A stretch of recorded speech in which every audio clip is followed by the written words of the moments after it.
Magandang araw mga lods, yan. Meron tayong 4 na oras ngayon para makapag-upload mga idol. Ngayon ganito mga lods, babanggitin ko yung mga kasali na. Ayan, tapos sa libre yung ibang na masipag mag-comment, yan ay balik ko. Pero yung bihira, ayun, hindi sila nasali, pasensya na. Kaya wala nga ang rules natin doon sa libre, masipag ang ayan. Tapos may lang ako kay Jessie Boyang. Ayan. Patungkol doon sa nabili niya sa perya, baga yung baga sa piyesta yung mga perya, may nabili siya. Sasagutin natin mga lods. Let it, bang, bang. Magandang araw mga lods. Ayan. Ngayon bago tayo pumunta sa natin, siguro maiksi lang kasi maya mga lods, alis na naman ako. Ganito mga lods, yung yung sa may yung sa may bayad na entry, ito yung mga pangalan na kasali mga lods. Si Amado Katubay, siyam na entry. Timo J. Dilin, 3 entry. Romeo Tampuyat, 3. Pascual Galicia Jr., 6. Yung kay Amado, siyam yun, kaya mga lods. Tapos kay AC Marcelino, si Nercebel, kumbaga 3. Tapos si JF Cruz, 3. Si Jom Aguirre, 3. Tsaka si Ulysses Crisostomo, 3. So, paki-correct nyo na lang mga lods, chat lang kayo. Diyan, mag-comment kayo na kung mali ako para ma-correct natin mga lods, Kasi, pag hindi kayo kumibo at mali yung wala kayong libre. Kasi, ang penalty ko sa sarili ko, pag nagkamali ako, meron kayong libreng, kumbaga, instant panalo kayo mga lods. Ayan, malinaw mga idol. Ayan, sali na kayo para may bola na natin to. Baka sa linggo, kay mapuno ko totally. Nasa 1-1 lang yung mga lods yung nalikom ko. Ang ilalabas nating ibon, 10 piraso. Di ba, kung presyuhan lang, talo tayo. Pero bahagi ng yan. Basta, lang yun sa akin parang hobby lang naman to. Kaya sabi nga sa inyo, kung gusto nyo bumili rito, bili kayo. Mas maganda kung pupunta kayo para makapamili. For patuka lang naman yung mga lots. Ngayon, pag medyo siniswerteng nakakabenta ng maganda, di mas masaya kasi may pagkain yung alaga natin. Gaya niyan, mga lots, at least may trabaho ako. Pero yung pera nila, yung nalikom ko na, ipambili ko na ng patuka nila mga lots. Okay lang naman yan kasi tuloy naman yan. Mapunot hindi yan, irarapol natin yan mga lods. Kaya sali na kayo mga lods para madagdagan pa yung Tapos pasensya na pala kayo kasi nga hindi ako masyadong maka-upload ngayon kasi sayang yung trabaho mga lods. Kesa naman lang ako rito, nag-aabang ng bibili. O kaya yan yung basta may makapupunta rito sayang yung trabaho. Hanggat kaya natin yan, tatrabawin natin yan mga lods. Tapos sa libre naman mga lods, yung yung mga libre naman, yung tamad mag comment, ayun, hindi sila masasali. Kaya comment kayo mga idol, kasi hindi ko na iisa-isahin to. Pag irarapol natin to, ipa-plus ko na lang kung sino yung mga masipag mag-comment dito mga idol. Ganun na lang yung usapan natin kasi siyempre yun lang yung natin unfair sa mga pala comment. Tapos meron isa lang ang comment, kaya tinamad na mag-comment, unfair yun. Para yung mga masipag mag-comment, malaki yung chance, diba? Ganun lang naman sa atin. Tapos yung di ko lang kung si Reynan Ponce yun. Shoutout ka Lods kung shoutout sa'yo kung ikaw yung sabi mo na gusto mong pumunta rito, na gusto mong bumili. Kung kaya mo naman pumunta rito Lods, okay lang yun. Totally sinagot na kita sa kung ikaw yun Sinagot kita sa comment section. Okay lang yan, basta itapat mo linggo. Tapos ang gawin mo, Sabado pa lang, mag-chat ka na. Mga lods, yung mga gustong pumunta rito na gusto nyo bumiling mga kits. Kahit African mga lods, may available ako. Ano pa lang, Sabado pa lang, mag-chat na kayo para alam ko. Diyan, mismo sa lagi ako nakamonitor sa pag darating akong gabi sa YouTube. Para makita ko. So, paghahandaan ko kayo na hindi ako aalis kasi minsan lods, kahit linggo, maalis ako. Gaya niyan. Excuse me po. Kagaya niyan mga lods, itong bukas, merong umano sa akin na tirahin ko daw yung niya. Parang retouch lang pero siyempre, hindi masabi yung baka may paggawa pa, di mauubos oras ko doon. Di ba no? Kahit linggo. Pero pag nandito lang naman ako sa bahay, madali lang akong hagilapin. Kung nakamotor ka, sigurado ang tapat mo sa tapat ng bahay ko kasi tapos na yung kalsada rito. Diyan ka napaparada mismo sa tapat ng bahay ko. Madaling hanapin lang naman to. O ganun mga lods ha, kasi baka mamaya bigla kayong pumunta rito, eh wala naman ako.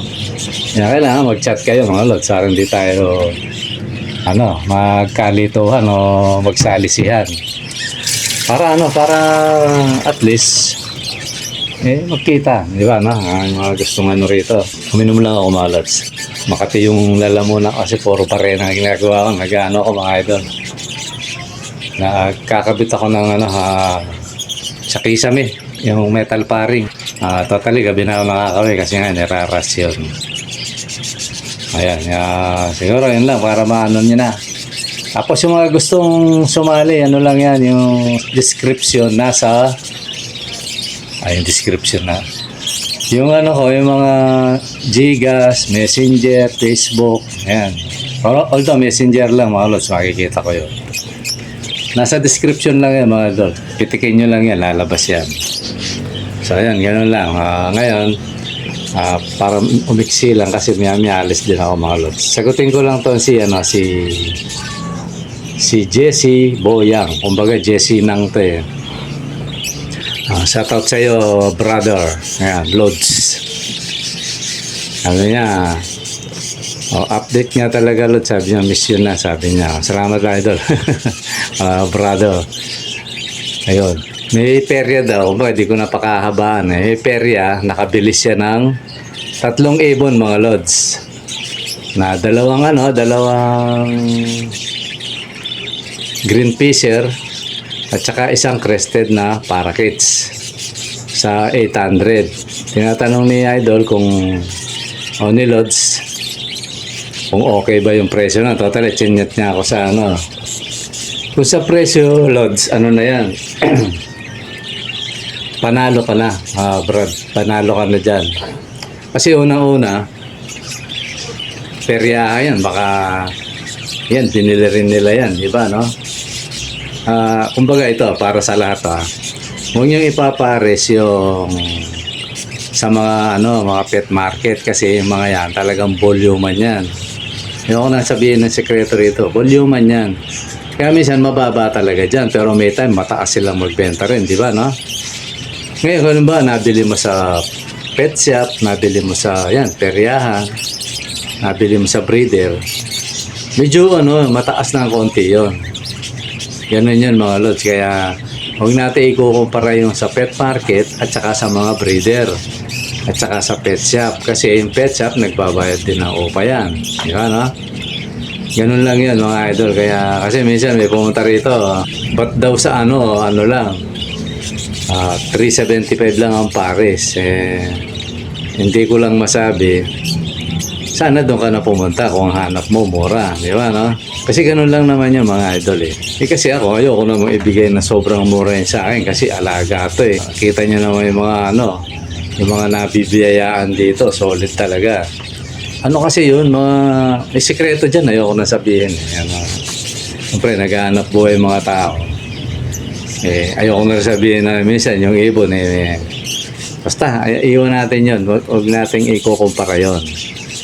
Naano ko lang kasi baka kinumpara, pati ito mura, ba't sa'yo mahal, gano'n. Pero sa akin, swabe lang yung presyo mga lods. Kung pupunta kayo rito, Didepende lang ako sa mutation na ano nyo, na makukursunadahan.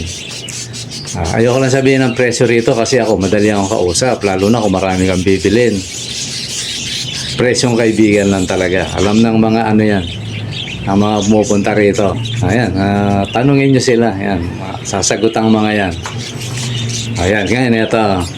Kay Jessie Nang. Ayan. Jessie Boyang. Ayan, Nang. Basta Nang na lang. Kay Brad Jessie. Yan. Ka-brother ko to si ano. Pero hindi pa kami nagkita ng mukhaan. Ngayon ganito. Ganito yun na Lods. Tawagin kitang Lods sa Brad kasi dito tayo sa, sa channel. Ganito yung Lods. Sa presyo tama yan. Totally panalo ka na dyan. 3,800. Tapos crested pa yung isa. Diba no? Panalo ka dyan. Baka mamaya hindi marunong yung magbenta sa'yo eh. Mari nahingi niya, hindi niya alam yung ibon pala panalo, di ba no? Okay yun. Swak na swak yung 800 mo dyan, Lods. Ganun lang yan. Kaya naipauna ko na wag natin ikumpara. Yan, nakachamba si Lods. Mura na yan. Napakamura na yan. Ito, bigyan ko kayong presyo ha. Kasi ako sa mga African ko, pinakamura 700 ng pares. Ngayon, ang tanong ngayon, parang wala na ako 700. Mataas na yung ibang ano ko. Nagre-raise na ng 1K. 800. Isang piraso yun. Oh. Kaya swerte mo na yan. Lalo na kung hobby mo lang naman yan, hindi ka naman talaga... Kasi iba, ginagawang hanap buhay eh. Alam mo, pagkabili pala ng ibon, i-imagine na niya hanap buhay. Walang mangyayari doon. Pero kung hobby mo lang yan, Lods o brother, okay na okay yan. Nga lang ang tanong dyan, ito. Parehas bang yan? O magkaiba ba ng gender yan? Babae at lalaki ba? Mabuti kung babae yan. At least alam mo na babae o hen, Iitlog at iitlog yan kahit walang kapares eh. Ang masaklap, mag-aantay ka ng taon tapos wala pala ibibigay na itlog, mga idol. Kaya rin. Ngayon, ito pa, dagdag ko yung sabi ni Lods, Jessie, Pinapa-ID niya yung yung ibon. Yung siguro, yung total hindi ko pa nakita eh. Hindi ko pa nakita. Pinapa-ID niya. Siguro Lods brother kung nasend mo sa Messenger, doon na lang kita ang kaya kong i-ID diyan yung parakeets. Yan. Pero yung ang niya pala talaga kung may karga, yun. Kaya pala naisipan ko i-topic to. Kung may karga daw. Ito, sasagutin ka, Lods. Kung sa karga usapan, ang sagot ko kagad, hindi ko alam kasi ang nakakaalam niyan, yung nag-alaga ng ibon. Kagaya ko, breeder ako. Alam ko yung ID ng ibon. Basta sa akin lumaking ibon, bumili akong ibon sa breeder. Yan ang importante pag breeder ang pinagbilan mo. Tatanungin mo yung pinagbilan mong breeder ngayon, anong ID ng ibon? Sasabihin niya yun. So, ibig sabihin, alam mo na kagad yung ID ng ibon mo. Yung pares na yan, babae at lalaki. Alam mo na kung anong mga ID nila. At sasabihin din niya, mga possible na ibuga ng ibon mo. Ganun yun. Ganyan ka-importante pag sa breeder ka bibili. Diba? Tsaka minsan, malinis ang ibon. Ibig sabihin ng malinis, walang tama, maayos. At kung sakali, marami yung binili mo. At tapos, pag-uwi mo, mga 2 days, patay yung ibon. May balik yun, pwedeng palitan yun. Huwag naman yung yung kada namamatay, pinapalitan. Huwag naman gano'n. Walang gano'n. Kahit sa buong mundo, walang gano'ng lakaran. Lalo na kung usapan negosyo, Kung negosyo usapan, walang gano'n. Wala nang makakatindig na negosyo pag kada masisira, papalitan. O kung sa ibon, kada mamamatay, papalitan. Kawawa naman.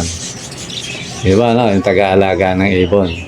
Kahit sa pet market, yung sinasabi papalitan, hindi totoo yun. May deadline sila ron.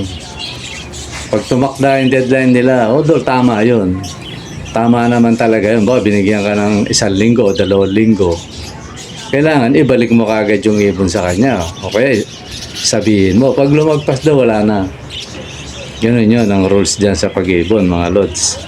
Maliban na lang kung sobrang mahal ng ibon mo tapos mabait yung breeder, ayun, pwede yun. O kaya kilala mo, baka pwede yun. Diba? Iyan talaga. Pero kung lakaran na ano lang, ano yun, unfair sa mga breeder yung mga lods. Ayan. So ngayon, yung tanong ni Lods, paano niya daw kung may karga? Lalo na yung ano, no? Lalo na yung ibon niya, 2. Ikaw nga nagsabi, green fisher, hanggang doon lang yung ano yun. Kung may karga man kung ano mang mutation yun, hindi ko alam. Ang nakakaalam doon, Lods, yung breeder. Ngayon, kung nahingi lang yun, balikan mo yun sa pera, sabi, nabili rin lang niya, hindi niya rin niya alam yun. Ganun lang yun, Lods. Kaya ganun kahalaga na pag bumibili ka sa breeder. Alam niya history ng ibon sa madaling salit. Ganun lang yung mga idol. Kaya Lods, Brad, pasensya ka na, hindi ko kaya sagutin yung sinabi mo na kung may karga. Kasi ibig sabihin na may karga, kung medyo hindi ka bihasa sa ganun na Brad. Halimbawa, ito gagawa ko halimbawa sa parakeets ha. Yung parakeets kaya kong yan, EID.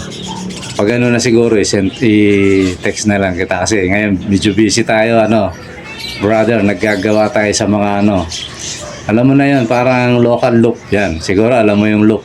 Kasi ayokong ihayag dito sa natin yung para akong nasa loop, Lods, sa Brad. Kaya busy-busyan ako ngayon. Ang ginagawa ko yung natin, kung saan tayo nagkakatipon. Kaya dito ayoko i-discuss yung mga ganon. Medyo sensitive yun. Kaya pasensya ka na, brother. Tapos, pag siguro mamaya, habang break siguro, diba, medyo sisendan na kita. Ngayon, pag nagbe-break tayo, yan, kung saan ka mang area, siguro chat mo na rin doon kung saan location mo, bro. Ayun, sendan na lang kita ng kung ano yung ID ng parakeets mo. Pero doon sa 2, hindi ko kaya sagutin yung brother o Lods. So, yun lang yun, mga Lods, yung natin. Tsaka kung may mga tanong kayo, kung kaya natin sagutin natin yan. Basta yung ayon doon sa kaalaman lang natin na pinagkaloob sa atin. Para, kasi dito sa channel na to, ayoko yung hula-hula, naku po, ayaw natin yan. Kawawa naman yung may bumili. Tapos di mo naman, kagaya ng mga, yung mga binibenta kong African, dyan. Pinasa sa akin yan Kung ano yung nakikita niyong mutation, yun lang yung alam ko talaga kasi pinasa lang sa akin yan, hindi ko alam mga niya. Kaya dahil nagtanong niya pag may bumibili, hindi ko alam. Sabi ko kasi pinasa lang yan Kung nakikita mo yan, Lutino, hanggang doon lang ang alam ko, Lutino lang yan. Pag green fisher o opaline lang ang alam ko doon. Ngayon, malalaman ko lang yan pag nagbuga sila. Diba, Ganun lang naman yan. Pag nag-a-ID ng ibon. Pag ikaw yung nag-breed, yun, malalaman mo na pag nagbubuga na ng marami.